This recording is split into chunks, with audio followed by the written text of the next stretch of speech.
안녕하세요. 꿈라디오 도윤에 오신 것을 환영합니다. 요즘에는 아이를 낳기보다는 개인의 행복을 더 중요시하잖아요. 그런데 저는 사랑하는 사람을 만나 결혼하고 우리를 닮은 아이를 낳아 가정을 꾸리며 사는 것이 제 꿈이었어요. 나름 소박한 꿈이라고 생각했는데 평범한 가정을 꾸리는 것이 생각보다 쉽지 않더라고요. 남편과 저는 서울로 상경한 사람들이었어요.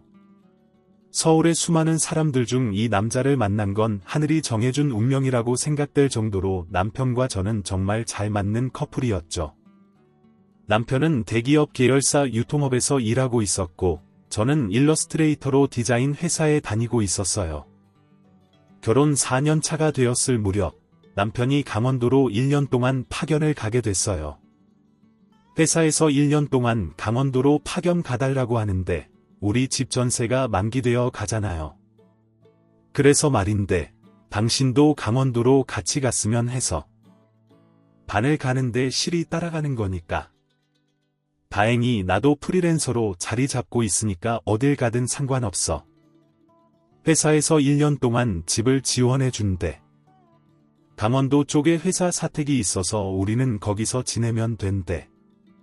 강원도면 당신 고향이기도 하니까 지금 서울에서 지낼 때보다 마음도 많이 편해질 거고 그러다 보면 우리에게도 아기 천사가 찾아올 거야. 당연하지.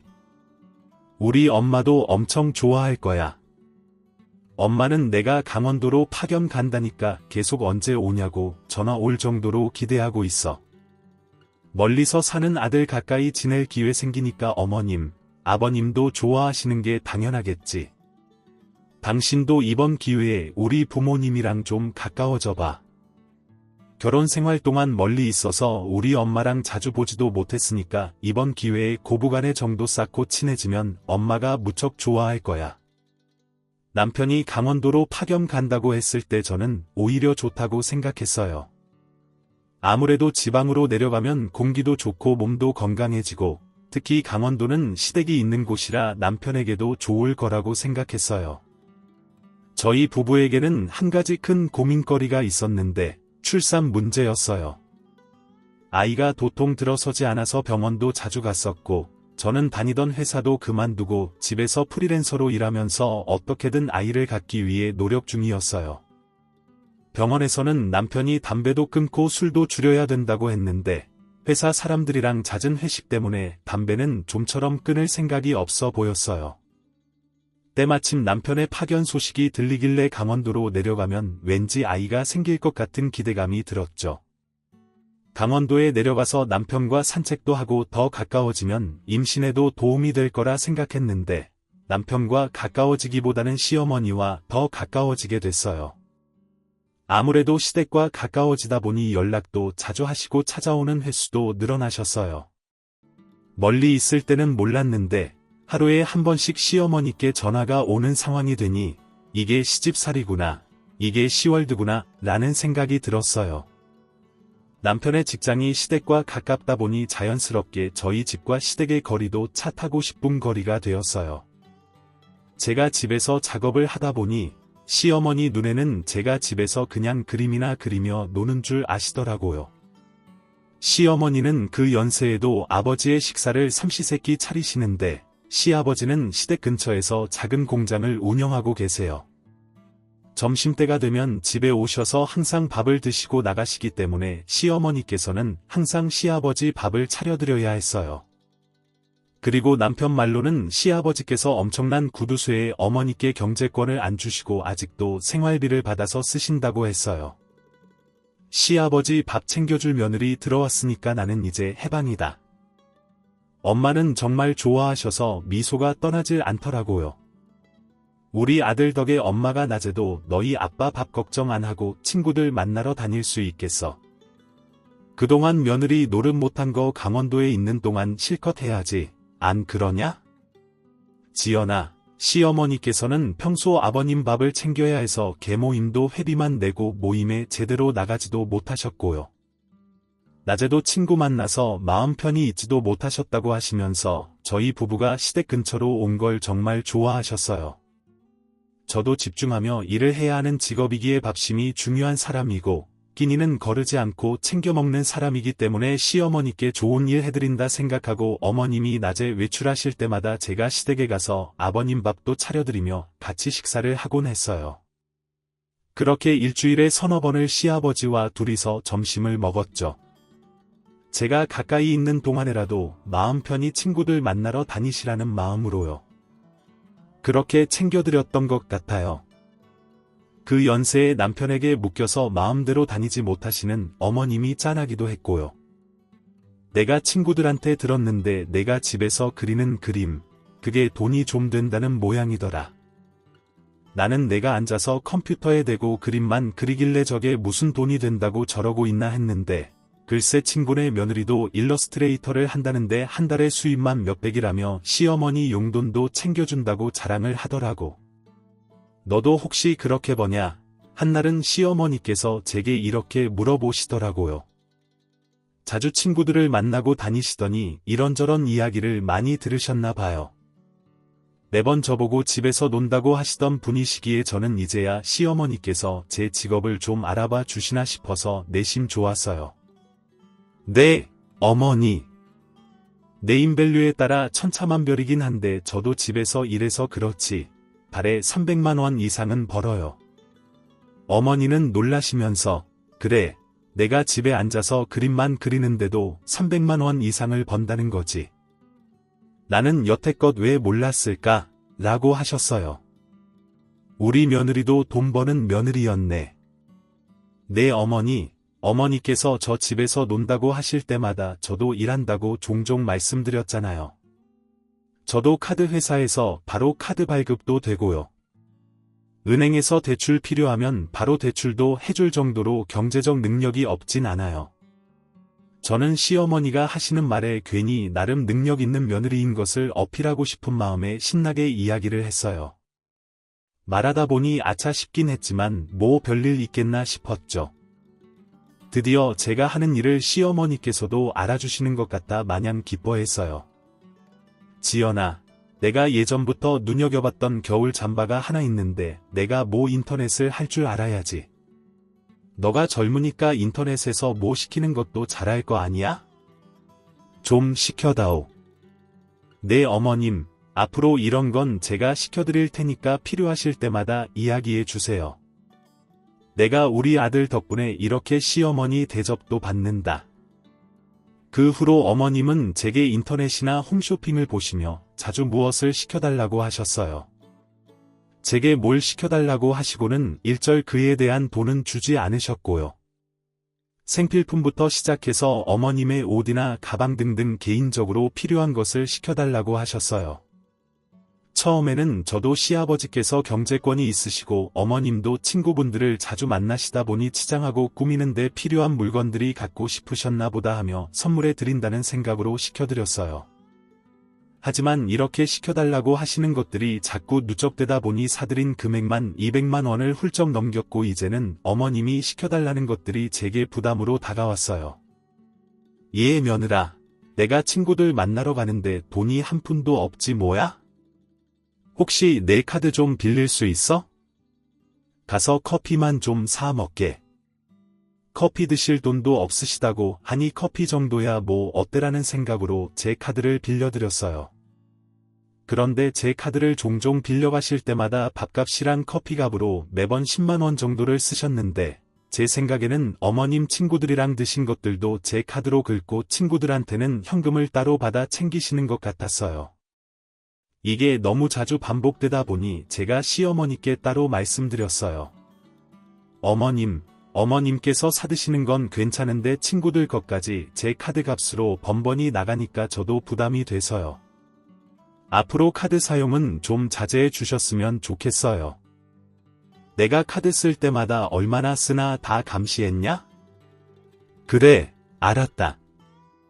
시어머니는 얼굴을 불그락부르락 하시며 제 카드를 툭 던지시고는 문을 쾅 닫고 가셨어요.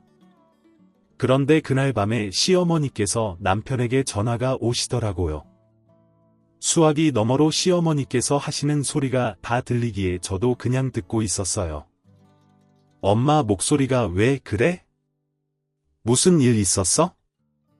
내가 이렇게 살아야 되니?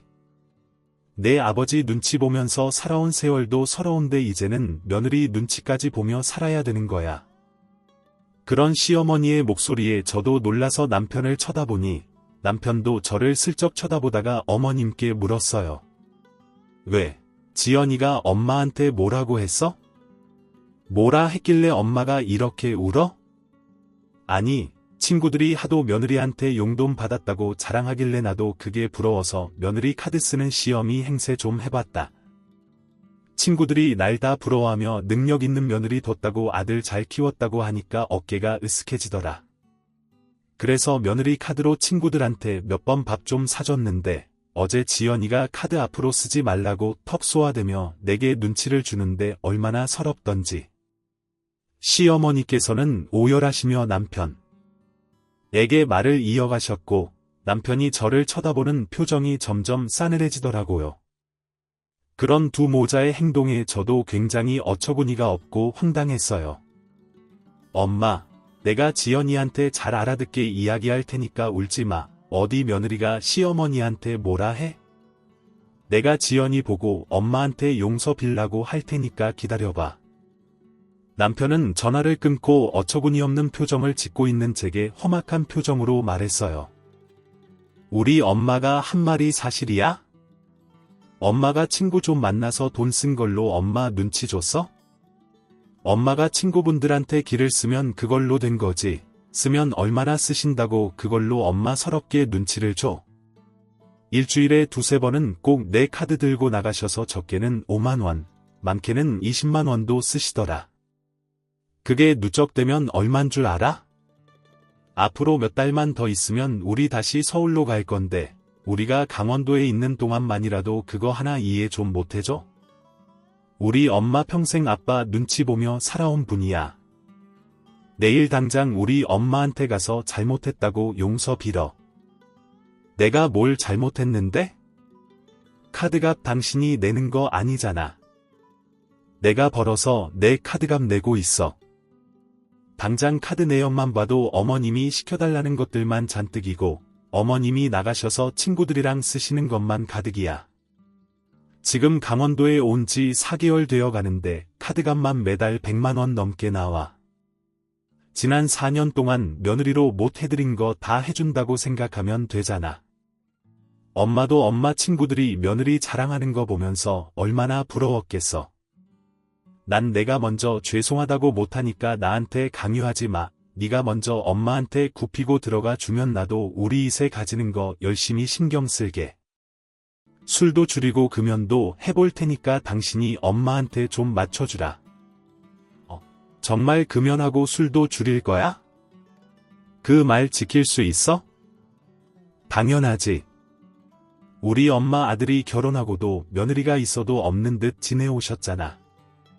그런데 친구들 만나서 어깨가 으쓱해지시니 너무 행복해 보이시더라. 평생을 우리 아버지 눈치만 보고 사셨는데 우리 엄마 불쌍하지도 않아. 제가 남편 따라 강원도에 온 이유가 남편과의 미래에 우리 이세가 함께 했으면 좋겠다는 생각이 컸어요. 정말 아이를 간절히 원하고 있고 남들은 쉽게 임신이 되는데 왜 우리 부부에게는 어려울까 하며 많이 힘들기도 했어요. 노력해본다는 남편의 말에 정말 내키지 않았지만 다음날 시어머니께 찾아갔어요.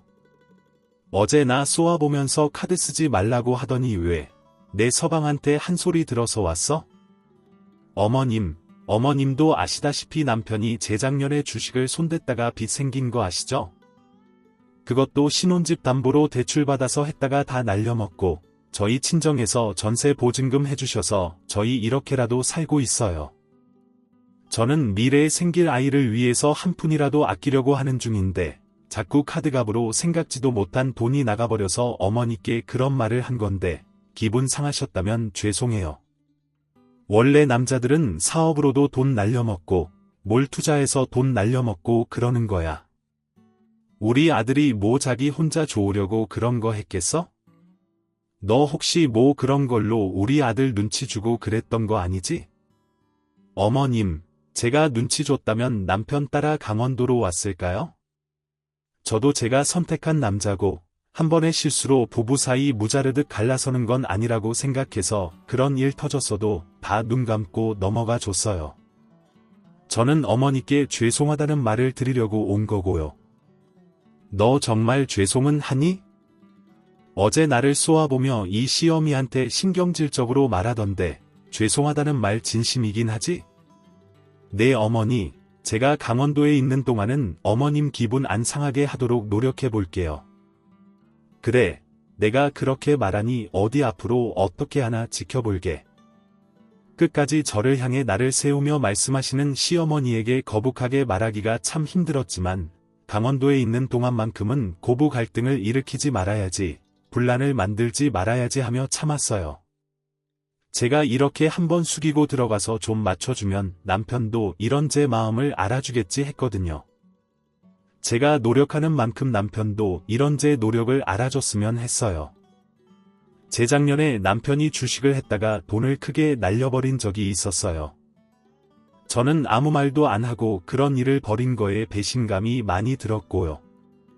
정말 큰 실수이기도 하고 저 몰래 저지른 일이기도 했지만 이번이 처음이자 마지막이라고 생각하고 딱 한 번만 눈 감아주기로 했어요. 정말 감사하게도 친정에서 저희를 도와주셨기에 고비를 넘길 수 있었어요. 그렇게 시어머니께 죄송하다고 말씀드리고 남편에게 전화를 걸었어요. 퇴근 시간이 넘었는데도 전화를 안 받기에 바쁜가 보다 했어요. 집에서 밀린 업무를 하고 있으니 남편이 전화가 그제야 오더라고요. 왜 아직도 집에 안 들어와? 이 시간까지 연락도 없이 밖에서 뭐 하는 거야? 아, 지금 회사 사람들이랑 회식 중이라 정신없었어. 그저께도 회식했잖아. 근데 또 회식을 한다고?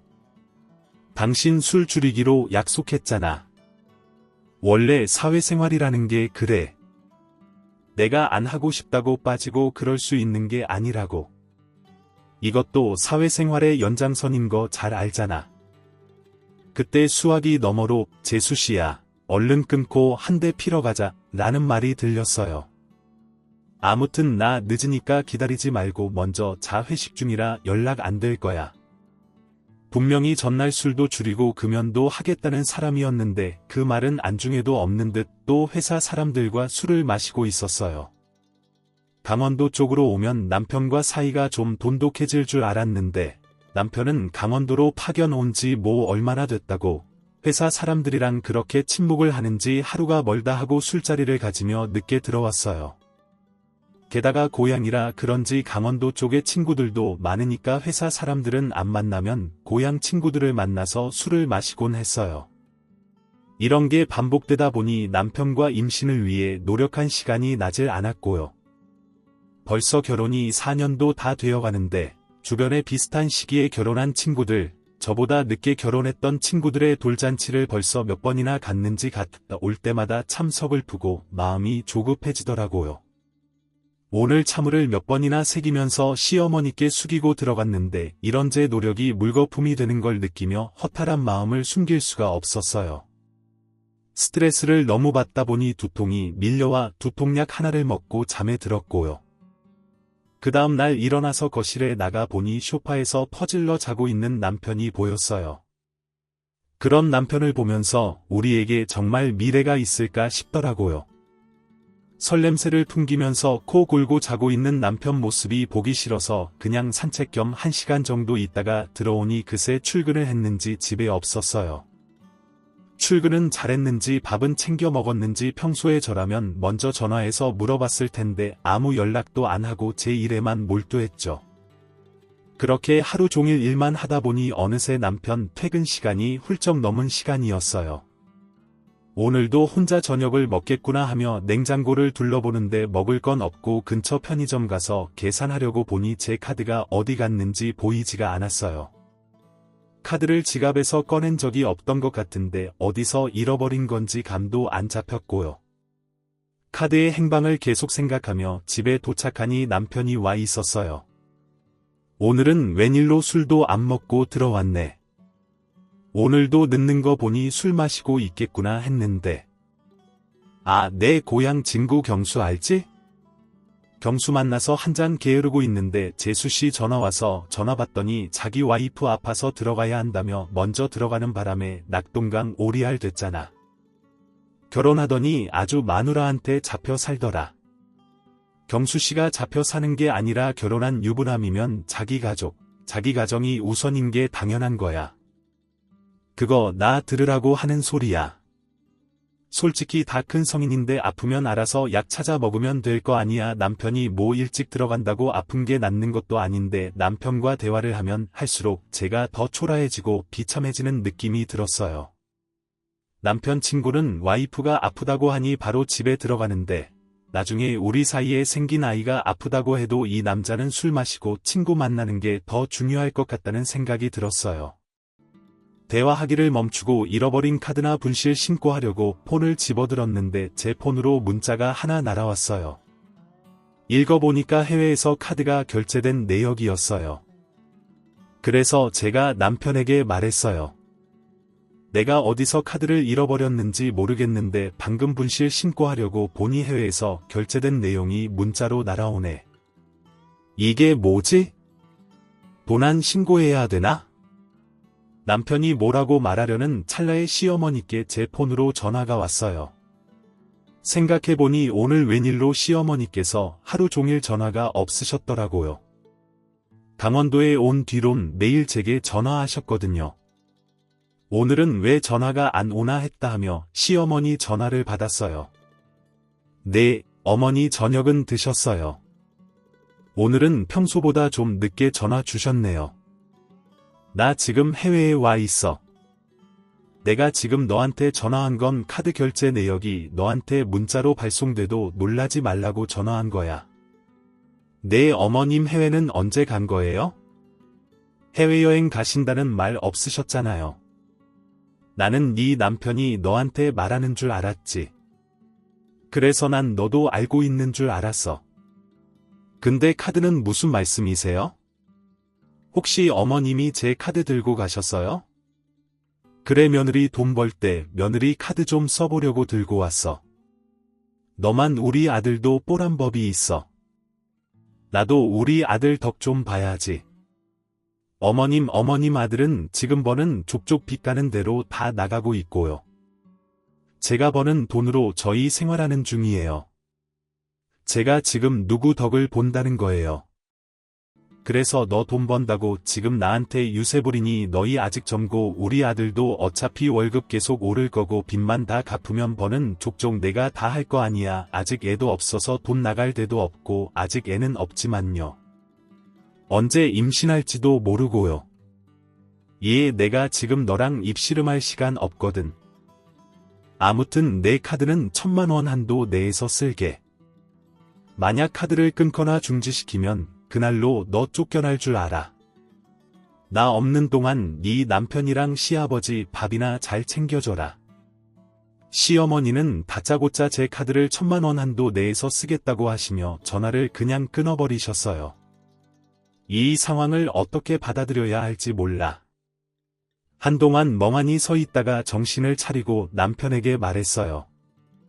당시엔 어머니 해외여행 간다는 거 왜 나한테는 말 안 했어? 해야지 하다가 까먹고 말 못한 거지. 안 한 게 아니라 어머님이 내 카드 들고 가셔서 1000만 원 한도 내에서 쓰신다는데 어머님이 쓰신 카드값 지금 우리가 낼 형편이냐고. 그러자 남편은 제 얼굴을 보며 갑자기 씩 웃더라고요. 왜 갑자기 웃어? 카드값은 어떻게 해결할 건데 감당 가능해. 다 해결 방법이 있지. 설마 내가 그런 것도 없이 이렇게 여유 있을까? 어머님이 돈을 얼마나 쓰실지 모르겠지만 1000만 원 한도 내에서 쓰신다는데 적어도 몇백은 쓰고 오실 거 아니야. 여보, 우리 적금 들고 있는 거 있잖아. 그 돈 뒀다고 어디다 쓰려고 그 적금을 들고 있는지 까먹었어. 나중에 태어날 아이를 위해서 드는 적금이잖아. 이 적금 통장 만들 때 당신이랑 나랑 했던 약속 잊었냐고. 나중에 아이를 위해서 다 쓸 거니까 이 통장만큼은 건들지 말자고 했잖아. 지금 그걸 해결책이라고 씨부리는 거야. 어차피 생기지도 않는 아인데 뭐하러 적금을 들어. 그 돈으로 우리 엄마 건강하실 때 여행 보내드리는 게 낫지. 저는 그 말을 듣고 정말 어안이 벙벙하고 기가 막혔어요.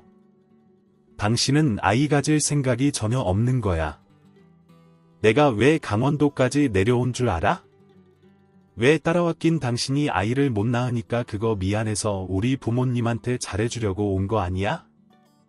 그동안 우리 아버지 밥도 차려드리고 다 했잖아. 나는 가족을 만들기 위해 강원도 쪽으로 온 거야. 당신만 믿고 무작정 온 거라고. 근데 당신은 정말 그런 생각이 전혀 없었던 거구나. 우리 엄마 이제껏 아빠 뒤치다꺼리 한다고 놀러도 한번 제대로 못 갔다가 이제야 해외여행 한번 나가보시는 건데 우리가 먼저 용돈 드려도 모자랄 판에 마음 좋게 내가 먼저 카드 드리면서 신경 쓰지 말라고 하면 좀 좋아. 당신은 나랑 가족을 만들고 싶은 거야 아니면 대리 효도할 사람을 구하고 싶던 거야. 그리고 아무리 그래도 그렇지. 며느리 카드 훔쳐다가 해외여행 가서 쓴다는 시어머니는 세상 천지에 당신 어머니밖에 없을 거야. 뭐 훔쳐가 그 카드 내가 준 거야. 우리 엄마 지금 도둑 취급했냐? 훔쳐가긴 뭘 훔쳐가 부부 사이에 내 카드가 어딨어? 그게 훔쳐간 거야? 결혼하고 우리 부모님한테 도움 안 받았지. 우리 부모님한테 겨울 옷 한번 제대로 못 사드렸어. 그럼 너도 장인어른 장모님한테 옷 사드리고 해. 내가 안 해줘 놓고 왜 나한테 그래? 누가 해주지 말랬어? 남편 때문에 생긴 빚 때문에 제가 버는 돈으로 생활하고 메꾸고 거기다가 아이를 위한 적금까지 들며 빠듯하게 산다고 정작 저희 부모님은 못 챙겨드린 거였는데 남편이 저렇게 말하길래 저도 오케이 알겠다 하고 그 즉시 인터넷으로 엄마 아빠 겨울 옷이랑 친정에 가전제품들을 카드 일시불로 싹 사버리고요.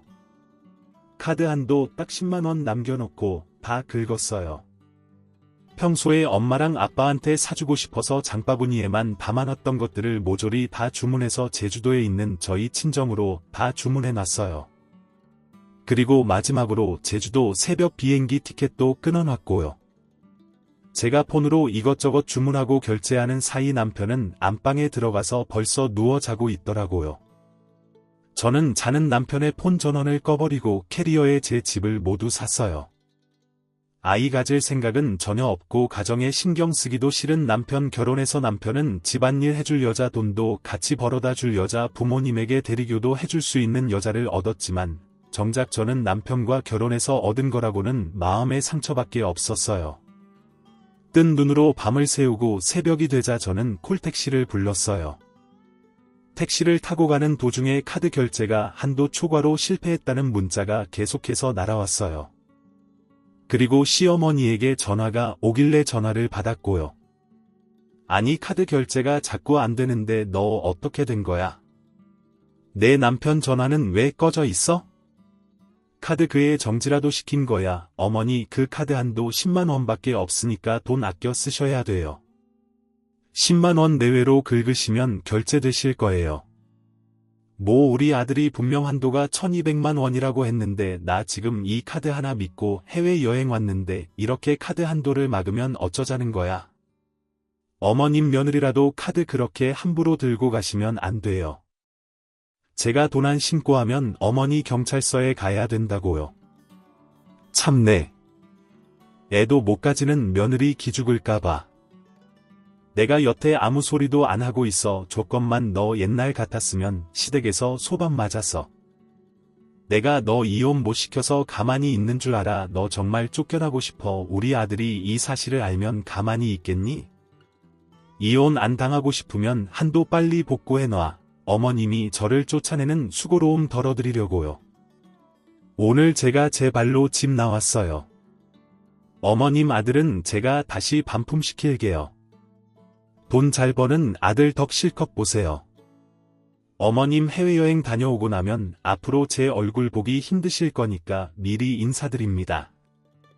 해외여행 잘 다녀오시고 잘 지내세요. 그리고 저 때문에 임신 못하는 게 아니라 어머님 아들이 정상적이지 않아서 못 가지는 거예요. 이 말 안 하면 억울할 것 같아서요. 그렇기 전엔 시어머니의 전화를 끊고 차단까지 넣어놨어요. 이 말을 하는데 어찌나 후련한지 왜 이걸 이제껏 참고 있었던 걸까요? 이미 남편을 보면서 저는 우리에게 미래가 있을까라는 의문점을 수없이 가졌었는데 제가 미련하게도 지금까지 버티고 있었네요. 제주공항에 도착하니 남편에게 부재중 전화가 여러 번 와 있었어요. 그리고 폰을 확인하는 와중에도 전화가 계속 오길래 전화를 받아봤죠. 너 지금 어디야? 엄마한테 다 들었어. 엄마 지금 해외에 있는데 카드 한도를 그렇게 줄이면 어쩌자는 거야. 당신은 내가 어디로 갔는지는 안 중요하고 당신 어머니 해외여행 가서 내 카드 못 쓸까봐 그게 그렇게 걱정되니 너 짐 모조리 다 싸들고 나갔더라. 얼굴 보고 이야기하자. 당장 집으로 와. 나 너랑 이혼할 거야. 너랑 같이 안 산다고 협의 이혼 안 하면 소송으로 갈 거니까. 너같이 미래가 없는 남자랑은 더 이상 내 시간 낭비하기 싫어. 네가 무슨 시간 낭비를 했다. 그래 너 진짜 왜 그러냐? 내가 왜 그랬는지 정말 몰라서 물어. 내가 아이 갖고 싶어 했던 거 당신도 잘 알잖아. 당신도 내가 아이 이야기할 때마다 노력한다고 이야기했었고 결혼 전에도 나는 아이 둘 낳고 안정적인 가정 꾸리고 싶다고 계속 얘기했어. 당신도 그러고 싶다며 그래서 너랑 결혼했는데 이게 뭐야? 나만 노력하고 너는 하나도 노력 안 하잖아. 이제부터 노력할 테니까 그만하고 빨리 다시 올라와. 아니 당신은 처음부터 끝까지 당신 어머니 편에서만 이야기하고 나는 아예 당신 인생에서 배제시켰어. 너는 처음부터 나를 동등한 배우자라고 생각 안 했고 그저 결혼하면 공짜로 생기는 가족무증으로 생각한 거야.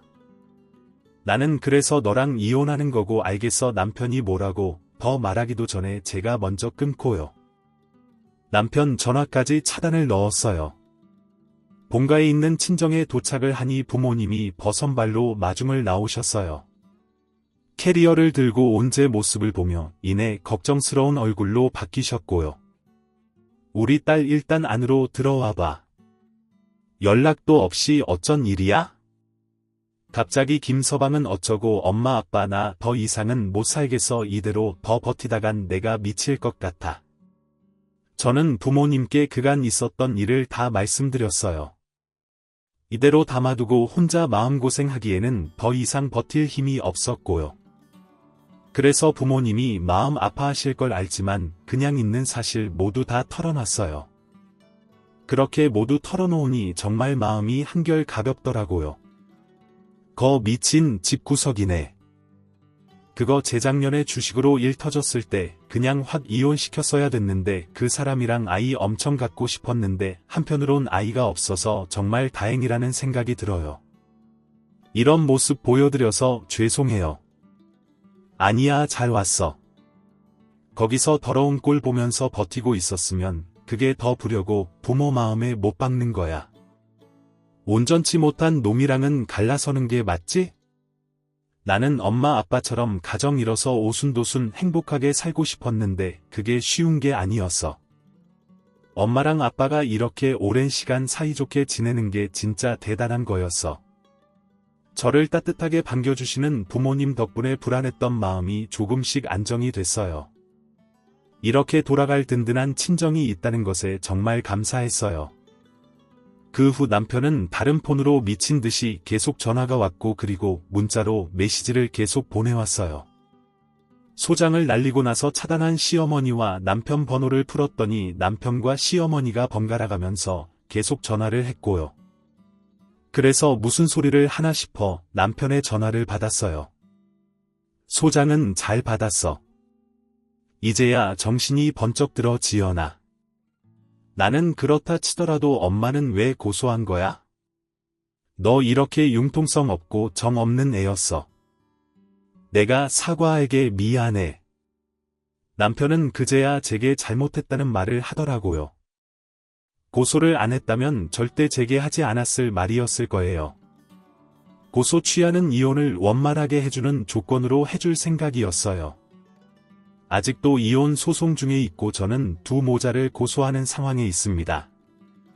시어머니도 전화 오셔서 제게 용서를 구하셨어요. 나는 그냥 시어머니로서 대접받고 싶어서 그랬다. 내가 진짜 뭐에 홀렸나 봐. 모두 다 내 잘못이니 우리 아들은 좀 취하해주면 안 되겠어. 네 시아버지가 노발대발 난리도 아니다.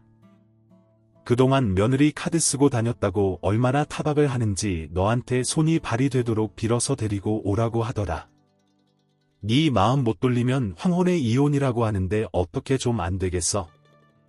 그건 저한테 이러실 게 아니라 어머님이 아버님이랑 해결하셔야죠. 아무튼 어머님 아들 잘 설득시켜서 합의 이혼 부탁드려요. 고소 취하 방법은 그거 말곤 없을 테니까요. 아님 재판으로 넘어가시던지요? 저렇게 말하고 그냥 전화를 끊었어요. 시아버지는 제가 해주는 점심만 그냥 빠르게 드시고 항상 나가셨는데 저는 아버님이 저렇게 어머님께 뭐라 하실 줄은 몰랐네요.